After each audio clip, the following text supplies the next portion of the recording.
Good evening friends. लिनेजोलिड tablet के बारे में बात करते हैं। टैबलेट के रूप में भी आती है, इंजेक्शन भी आता है, ओरल सस्पेंशन भी आता है। तो अपन टैबलेट की बात करते हैं। लिनेजोलिड जो कि सबसे कॉमन रूप है इसका, इस दवाई का यूज करने का। तो इसके use, dose, side effect, price, इन सब के बारे में बात करेंगे। तो लिनेजोलिड की बात करें तो ये एंटीबायोटिक है। एंटीबायोटिक मतलब कि बैक्टीरिया को मारती है। तो अगर किसी को बैक्टीरियल इन्फेक्शन है उसमें दी जाती है, और स्पेशली ये जो ग्राम पॉजिटिव बैक्टीरिया है उसके लिए यूज होती है। मतलब कि ये सिर्फ जो ग्राम पॉजिटिव बैक्टीरिया हैं उन पे इसका अच्छा असर है, ग्राम नेगेटिव पे नहीं होता।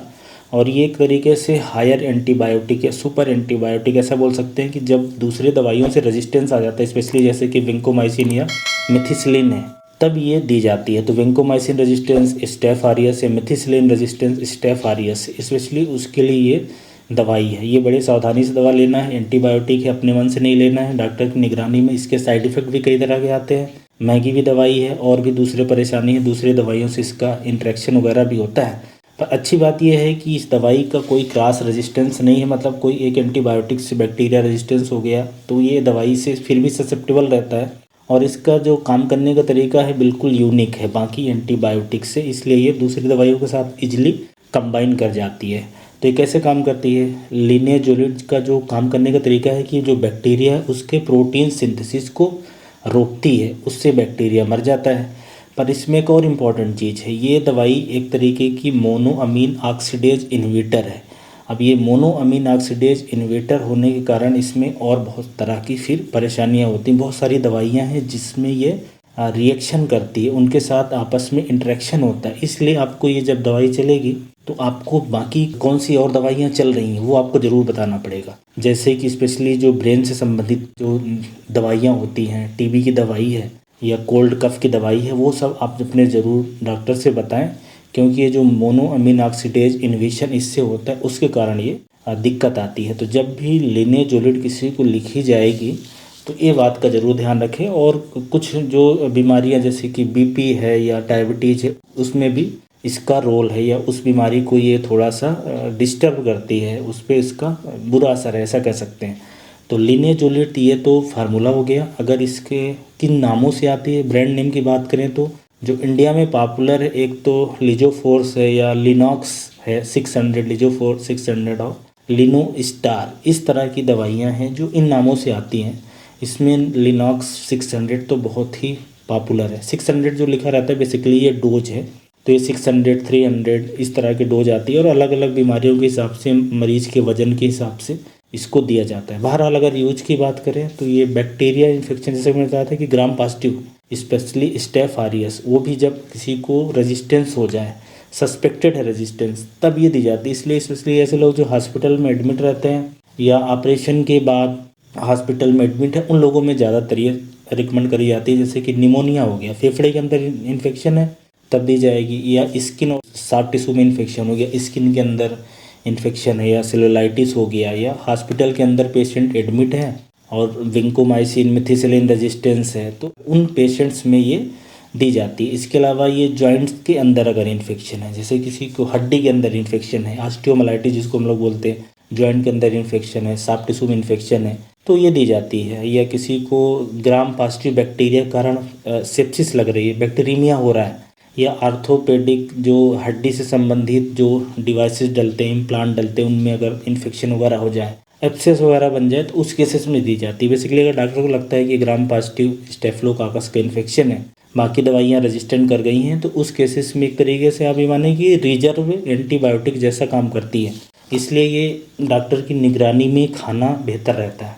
कई बार जैसे सर्जरी किसी को किया गया उसके बाद इसको दे दिया जाता है, या न्यूट्रोपीनिया हो रहा है, मेनिंजाइटिस है, तो इस तरह के बहुत सारे इसके यूज हैं इस दवाई के। अगर ये दवाई की बात करें तो जैसे मैंने बताया कि ग्राम पॉजिटिव बैक्टीरिया पे इसका अच्छा असर देखने को मिलता है। स्पेशली अगर स्ट्रेप्टोकाकस की बात करें तो स्ट्रेप्टोकाकस में बड़ा अच्छा रोल है। स्ट्रेप्टोकाकस में बैक्टीरियोसाइडल इफेक्ट है। इसके अलावा स्टेफिलोकाकस है, इंटेरोकाकस है, तो इस तरह के जो ग्राम पॉजिटिव बैक्टीरिया उसके ऊपर इनका असर है, और जो ग्राम नेगेटिव बैक्टीरिया है या एनारोबिक बैक्टीरिया उस पर इसका असर नहीं होता। इसलिए फिर कई बार या तो 2 एंटीबायोटिक साथ में चलती है अगर कन्फर्म ना हो कि भाई किस तरह का ये बैक्टीरिया का इन्फेक्शन है, या तो किसी और दवाई के साथ इसको कॉम्बिनेशन में दे सकते हैं। डोज की बात करें तो डोज तो डिपेंड करता है वेट पे और किस तरह की बीमारी है। एडल्ट में यूजली ये 600 मिलीग्राम वाली जो टेबलेट है ये 2 बार दी जाती है। ये हालांकि डिपेंड करता है कि किस तरह की बीमारी है, इंजेक्शन के रूप में दे रहे हैं कि टैबलेट के रूप में दे रहे हैं, कैसे दे रहे हैं। अगर इसके प्राइस की बात करें तो ये थोड़ी सी महंगी है।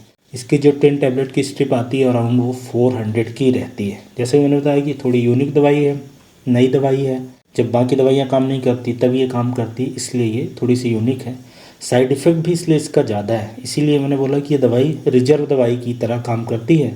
इसमें डायरिया होना, उल्टी लगना, जी मतलाना और खून कम बनना, ये बड़ा इंपॉर्टेंट है कि अगर ये ज़्यादा दिन तक चलती है तो ये जितने दिन दवा चलेगी उतने चांस है कि खून कम बने, प्लेटलेट कम हो जाए, WBC कम हो जाए, तो ये समस्या रहती है इसके साथ। और स्किन में रैशेस आना, सिर दर्द होना, सिर में चक्कर लगना, जी घूमना, इस तरह की दिक्कत है।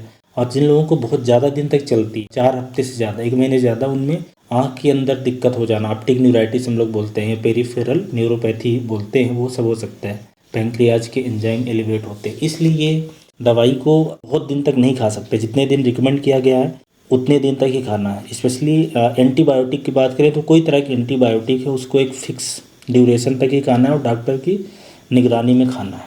अब ये लिनेजोलिड से संबंधित 2-3 बातें और महत्वपूर्ण है। एक तो कि ऐसे लोग जिनको हाइपरटेंशन है, वो हाइपरटेंशन वाले मरीजों के लिए काफ़ी ये ज़्यादा सावधानी की जरूरत पड़ती है। होता क्या है कि ऐसे खाने जिसमें कि टायरामाइन हो, अगर वो खाना खाया जाए और साथ में दवा चलती है तो ये ब्लड प्रेशर बढ़ा देती है। तो जिनको ब्लड प्रेशर की समस्या है या तो शुगर की समस्या है, डायबिटीज़ की समस्या है, जो लोग इंसुलिन पे हैं या ओरल हाइपोग्लाइसेमिक दवाई ले रहे हैं, डायबिटीज़ की दवाई ले रहे हैं, उनमें शुगर को कम करा देती है, इसलिए इसमें थोड़ा सावधानी की ज़रूरत पड़ती है। और इसके अलावा खून तो बनना कम ही करती है, आँखों के अंदर न्यूरोपैथी होना, ये सारी समस्याएं होती हैं ज़्यादा लंबे समय तक यूज करने में। और ज़्यादा लंबे तक समय में यूज करेंगे तो डायरिया की समस्या और आँख के अंदर सूजन भी हो सकती है। तो ये सारी दिक्कतें हैं। दूसरे दवाइयों से अगर इंटरेक्शन की बात करें, जैसे मैंने बताया कि दूसरे दवाई के साथ ये उसके दवा के असर को कम या ज़्यादा कर सकती है, क्योंकि ये एक तरीके का मोनो अमीन ऑक्सीडेज इनहिबिटर है। इसलिए अगर किसी को दिमाग से संबंधित दवाइयाँ चल रही हैं या टीबी की दवा चल रही है या कोल्ड की दवाई चल रही है, तो उस केसेस में ये डॉक्टर को आपको बताना है। दवाई या तो नहीं दी जाएगी या तो फिर डोज एडजस्ट किया जाएगा।